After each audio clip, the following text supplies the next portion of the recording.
Hola, it's okay? Good afternoon, everyone. My name is Dmitro Cheruk. I wanted to start from one thing. I'm Ukrainian, so I was born in Kiev.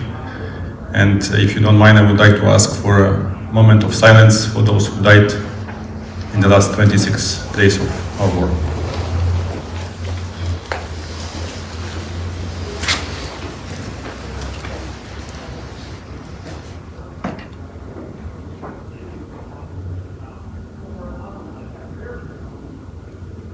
Thank you very much.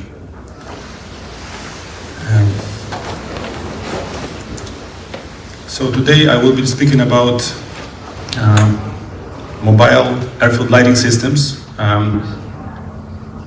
temporary runway lighting systems, temporary helipad lighting systems, and I will be using German military as an example. So the idea of what we will be talking about today is following. First, I will talk a little bit about ourselves, S4GA, who we are, what we do, what are the challenges of currently used mobile airfield lighting systems, what are the key features of deployable or rapidly deployable airfield lighting systems, what is important to look at when you choose such system, and why S4GA.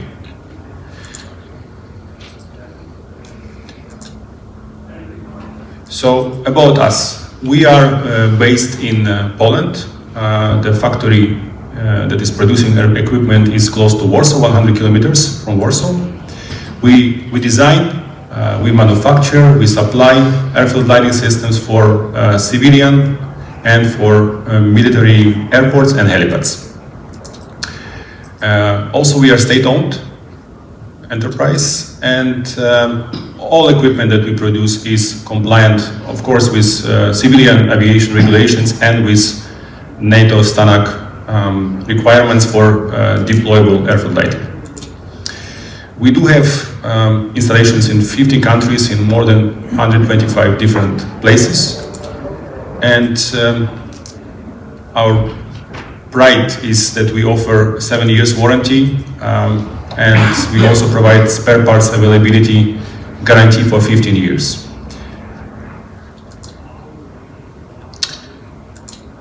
We today supplied equipment to 15 different armies in the world, in very different locations, from Latin America through Africa, Europe, Asia, mostly to the places where conventional airfield lighting would not be applicable or would not be an option.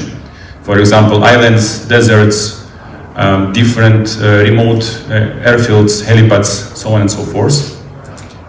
We provided lighting systems for US Army, for Singapore Army, German Army, and Ukrainian Army as well. To understand how armies use our equipment, let's see some typical scenarios. Number one, we have a place, a remote location, where we need to establish temporary landing site and there is nothing. So it's a piece of land or piece of grass, and we need to start bringing something to this place, and we need night landing capabilities. So normally some kind of provisional site is established, and for this normally Army would require portable runway lights that can be quickly deployed. When I say quickly, it means 20-30 minutes sometimes. This is what we need to do it. And those lights are supposed to have high autonomy, which means they're supposed to be portable and battery powered, so when you deploy them, you can run them as long as possible without need to wire them or to provide to install generators. So if they're battery powered, it's better for you because you can quickly install them or remove them. Another scenario is we have forward operating airbase or something similar of this nature. So Army comes to the place where there is a runway that exists, but there is no infrastructure, or it's destroyed. And then if the plan is to come and stay there for longer, then we need some kind of a provisional permanent system. So for this scenario, we would require lights that can work long term, every day, and if possible, we would like them to be as autonomous as possible, so not reliable on existing electrical infrastructure. And the last scenario is when we have to equip helipad. We need rapidly deployable helipad lighting as well. When I say helipad, I also mean helicopter landing site. For me, it's the same. So what are the products that are used today by different militaries? They're actually very standardized. The classic, the absolute classic that is used by US Army or by also other armies in the world is the so-called EALS, Emergency Airfield Lighting System. This system is quite big because it includes sometimes 8, sometimes 7 cards. Why is it like this? It's because probably 50 years ago somebody took the conventional system out of the ground with all these cables, put those cables on some rolls, and it's so many infrastructure required for the airfield lighting system that you need so many different boxes on wheels to transport it. The disadvantages of this system, the fact that it's already obsolete, above that the deployment is time consuming.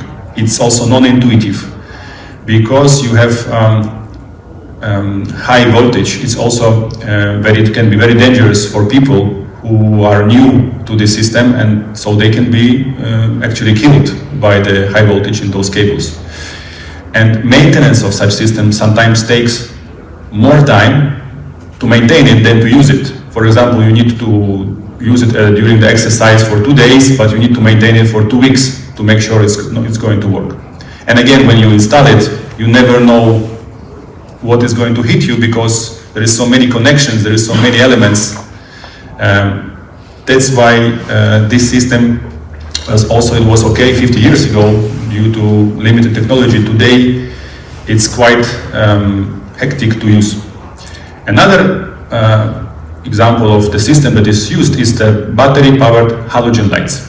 I use halogen on purpose because most of the such systems that are used in the army, they are quite old, because those systems, they are not procured every year, they're rather exchanged like every 15-20 years. And the drawbacks of battery-powered halogen lights is that they have short operating time. Why is that? It's because halogen lights, they have high consumption, which means that during in a normal temperature of 20 degrees Celsius, we would have 5 hours of operations, but when the temperature drops to -20 in some countries, we can face 1.5 and 2 hours of operations, which means that this system might not be able to meet requirements, for example, of single night training.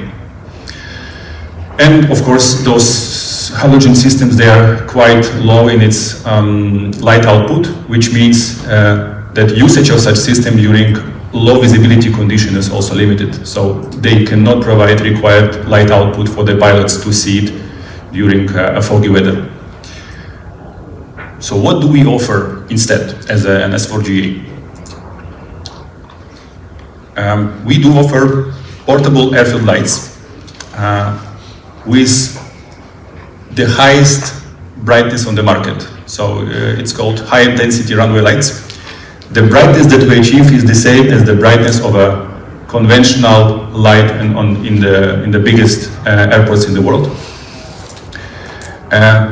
Our system can be deployed in less than 20 minutes because we use LED and not halogen, and because inside of every light you have 2 batteries. There is a huge power bank. It allows for 180 hours of autonomous operations, which translates into 15 nights, 12 hours per night operations. And also because of a high light output, in accordance with Stanak, those lights can be used during low visibility operations. On top of the lights, of course, airfield requires PAPI, which is precision approach path indicator that indicates to the pilot if it's on the glide slope or below it. And entire system, because there is no wires, we need to somehow to control it. So we use a radio network, which is secured and encrypted. And basically we can control and we can monitor every single light with the help of the radio network and with the help of the special software that we develop as well. How do we transport this? In our case, we just have one trailer, not 7 but 1, that can fit actually enough lights to cover even 3.5 kilometer runway with two sets of approach lights. On top of that, we can also fit in PAPI system, full PAPI system.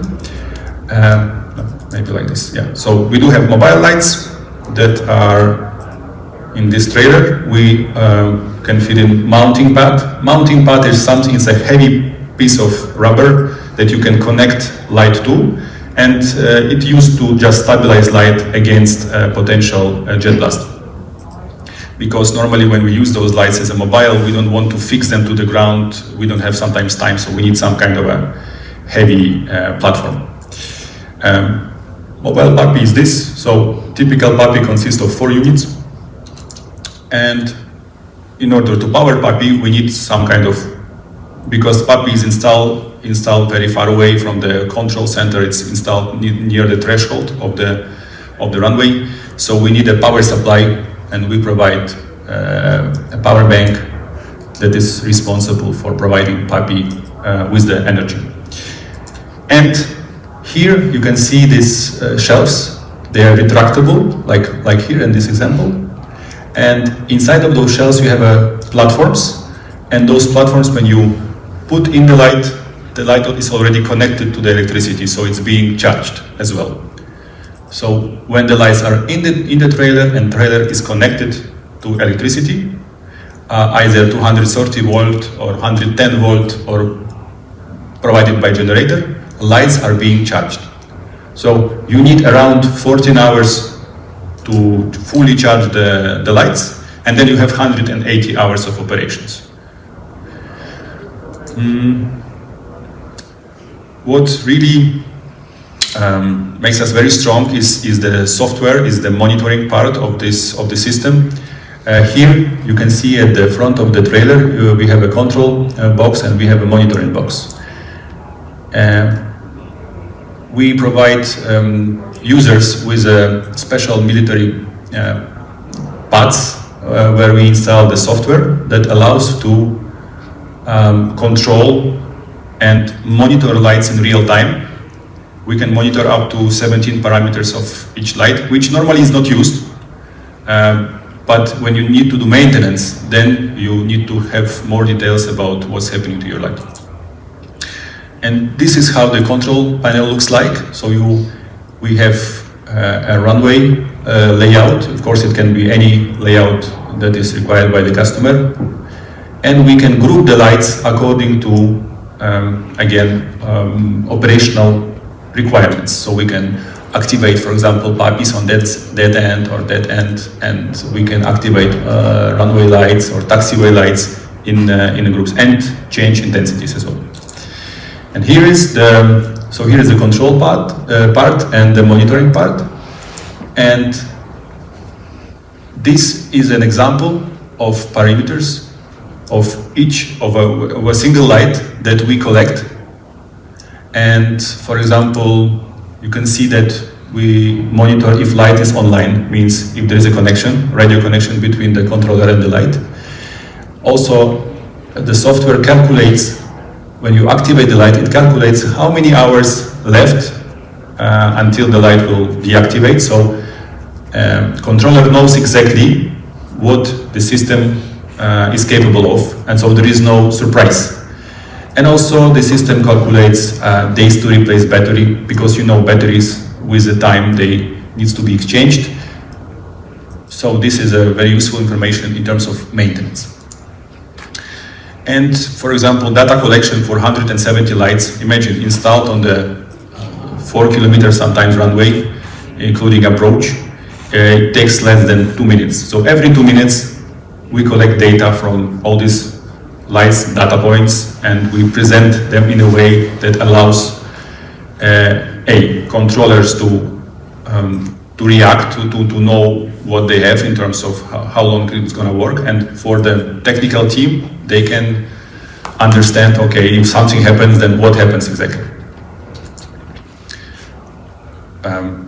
Now, for those situations when we need to, for some reason, use those lights not as a temporary solution, because sometimes 180 hours and this constant taking them back to the trailer might not work, we need a permanent solution. So this system is designed in a way to be converted to permanent solution. And what we do, we can provide our lights with the special infrastructure that is very easy to deploy as well. So we provide these special transformers that are connected with 230 volt cable, and the transformers then provide electricity to the light, and electricity charges the light. It doesn't power it, it charges the light, which is good because even if electricity is low quality, it doesn't matter for the light because charging requires less of electricity of less quality. And again, if something happens to the electrical flow here, this for example doesn't work, you still have a battery autonomy that you can use to continue running your operations. Another good thing about this idea is that voltage is low. So even if somebody would cut the cable here and will, close the circuit, it will not kill the technician. So this how it would look like. If we would install 3 kilometer runway, we would basically install the 2 lines of cables. One generator would run one side and another generator would run another side and part of threshold. Very easy. You don't need 3 kilometers cables here. You just need, let's say, 100 pieces of 60 meters each. So again, it's easier to transport and to handle.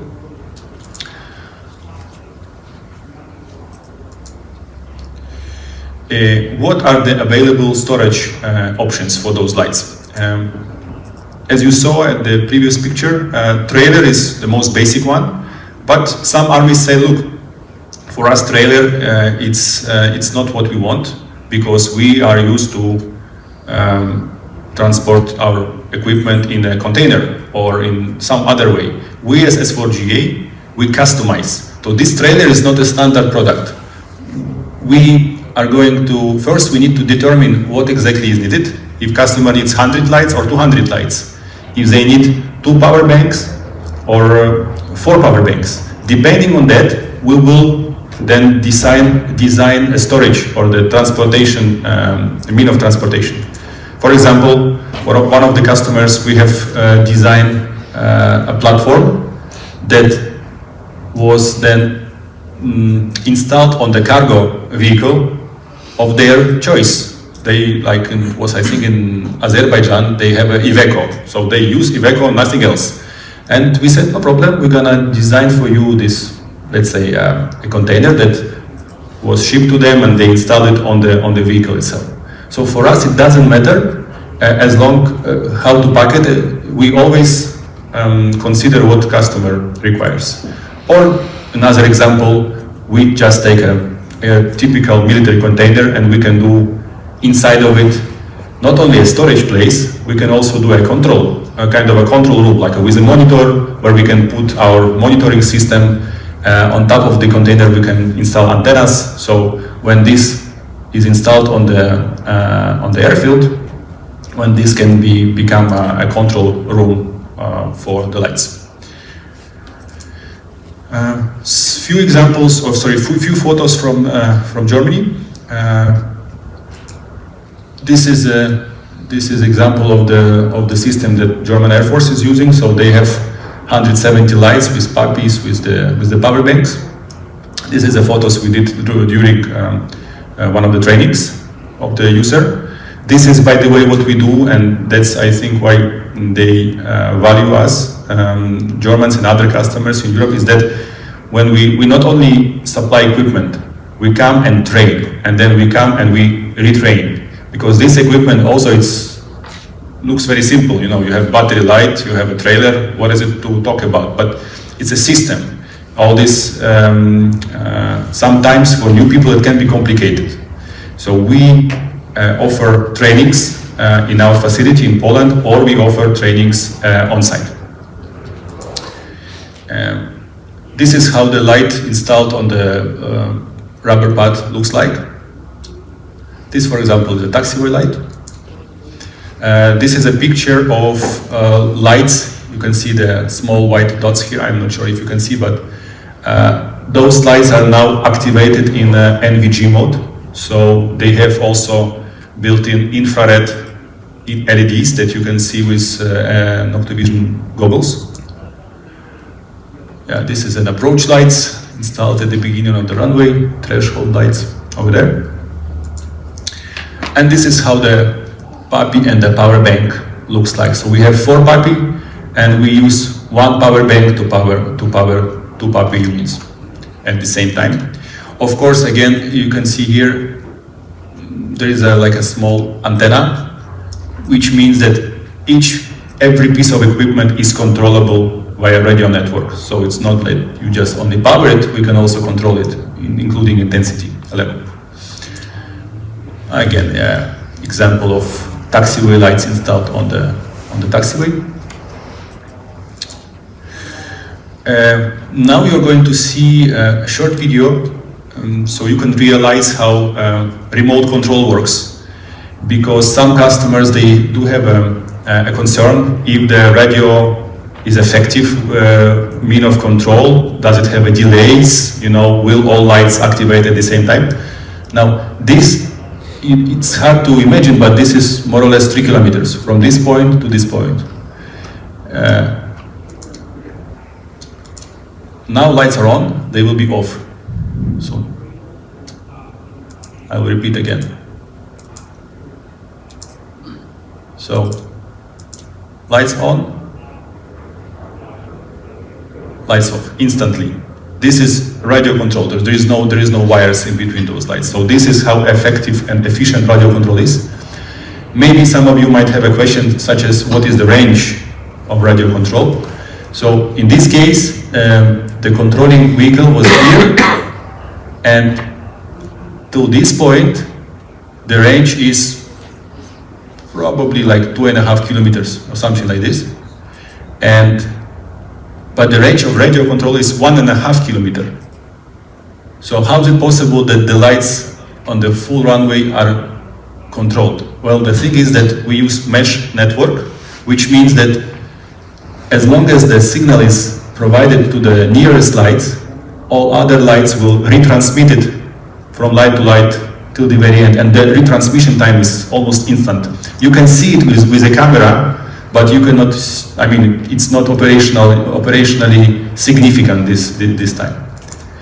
And this is also a short video made from drone, from 300 meters, how the full runway looks like. We can install such runway within 30-40 minutes time. So which is pretty incredible, because if you imagine doing such light with a system that we were talking about with EILS, with all the cables, it's going to take about 2-3 days, assuming all is working properly. So to sum up, 20 minutes deployment time for the system if we use a temporary version. We have 15 nights of operations due to high capacity of the battery. Also maybe important is that in every light we have 2 batteries. The second battery is a backup, which means light is using 1 battery. If this battery is dead, it's going to switch on to another battery. And maybe it's a pilot perspective, but for the pilots it's very important for the system to work whatever happens. And you can imagine that since these lights in the system are not connected in any way other than by radio, there is no bottleneck, so there is the probability that you are going as an army lose entire system suddenly at one time is zero, because you can lose one light, two lights, three lights due to maybe power failure or radio failure, but the rest of the lights are going to work. Also, there is sometimes people ask questions such as, okay, what if radio frequency is jammed? You know, because you all know there is methods to jam any radio frequency. So each light is equipped, here the guy is pressing the button, so each light is equipped with an on-off button. That is, worst case scenario, you can activate individual lights, which is not comfortable and it's not good, but it will make do the job. So if you have 30 minutes prior to arriving plane and your frequency is jammed because of an attack, you can still go and you can still activate light by light, which gives you this safety. I think we are the only system that can be convertible to permanent, which means you have one system, but you can use it both as temporary and permanent. And system is compliant with the STANAG regulations for rapidly deployable airfield lighting systems. I'm not going to go into details. If somebody is interested in the details, we have a stand over there where the coffee breaks were, and I will be happy to answer this. So, for more questions, please visit us on our stand. Of course, more questions later. If you have some now, I'm ready as well. Thank you very much, Dimitri. That was very informative. I think in the interest of time, we're going to bring on Mike Neves, but you're available on your stand, aren't you, during the drinks reception after this. Thank you very much. Thank you very much.